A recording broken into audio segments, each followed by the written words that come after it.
Shalom bien-aimé, et bienvenue dans ce nouvel épisode. Aujourd'hui, j'aimerais qu'on s'arrête ensemble sur un texte magnifique, une chanson de délivrance vieille de plusieurs millénaires, mais qui parle de toi et de moi aujourd'hui, le psaume 107. Le psalmiste commence avec ces mots hyper puissants. Louez l'Éternel car il est bon, car sa miséricorde dure à toujours. Et juste après, il lance un défi, que les rachetés de l'Éternel le disent. En gros, mes bien-aimés, si Dieu a fait quelque chose pour toi, ne garde pas le silence. Ouvre ton micro, ouvre ta bouche, parle autour de toi. Dans ce psaume 107, on nous raconte 4 histoires, 4 profils de personnes qui ont touché le fond, et je suis sûr que tu vas te reconnaître dans l'une d'elles. Premièrement, il y a ceux qui erraient dans le désert, complètement affamés et assoiffés, sans trouver de chemin. C'est l'image de la solitude, quand tu cherches un sens à ta vie et que tu tournes en rond. Qu'est-ce qu'ils ont fait? Ils ont crié à Dieu. Et le texte dit qu'il les a conduits par le bon chemin. Deuxièmement, il y a ceux qui étaient prisonniers des ténèbres, enchaînés dans la misère et le fer. C'est l'image de nos addictions, de nos dépressions, de ces prisons mentales dont on n'arrive pas à sortir.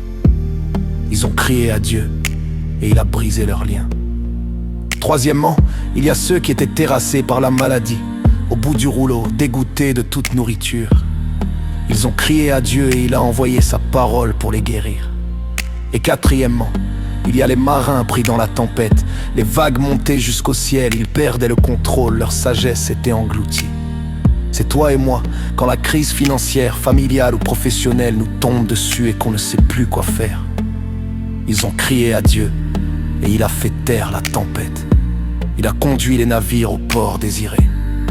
Le piège de l'amnésie. Tu as remarqué le point commun entre ces 4 situations, mon frère, ma sœur? À chaque fois, ces gens ont touché le fond, à chaque fois ils ont crié, et à chaque fois Dieu les a délivrés. Mais le vrai piège, bien aimé, c'est l'amnésie spirituelle. Une fois que la tempête est calmée, une fois que les chaînes sont tombées, on a tendance à oublier. On se dit « Ah, j'ai eu de la chance » ou « c'est le temps qui a arrangé les choses ». Non, ne devenons pas des rachetés silencieux. C'est pour ça que le psalmiste répète 4 fois ce même refrain. Qu'il loue l'Éternel pour sa bonté et pour ses miracles en faveur des fils de l'homme. Ton défi pour cette semaine. Alors, toi qui m'écoutes aujourd'hui, j'aimerais te poser 2 questions face à ton miroir. Est-ce que tu as pris le temps de remercier Dieu pour les prisons dont il t'a sorti? Et est-ce que ton entourage sait que si tu es debout aujourd'hui, c'est uniquement par sa grâce? Ne laisse pas l'orgueil te faire croire que tu t'es sauvé tout seul. La gratitude, c'est le plus beau des sacrifices. Notre déclaration pour finir, pour terminer cet épisode, j'aimerais qu'on fasse cette déclaration ensemble, là où tu es, dans ta voiture, dans ta chambre ou dans les transports. Aujourd'hui, je refuse de me plaindre, je choisis de me souvenir. Je proclame que l'Éternel est bon et que sa fidélité n'a pas de fin. Mon passé de captif est derrière moi. Je marche libre. Ma situation actuelle est peut-être secouée, mais mon ancre est en Dieu. Je ne me tairai pas, parce qu'il m'a délivré.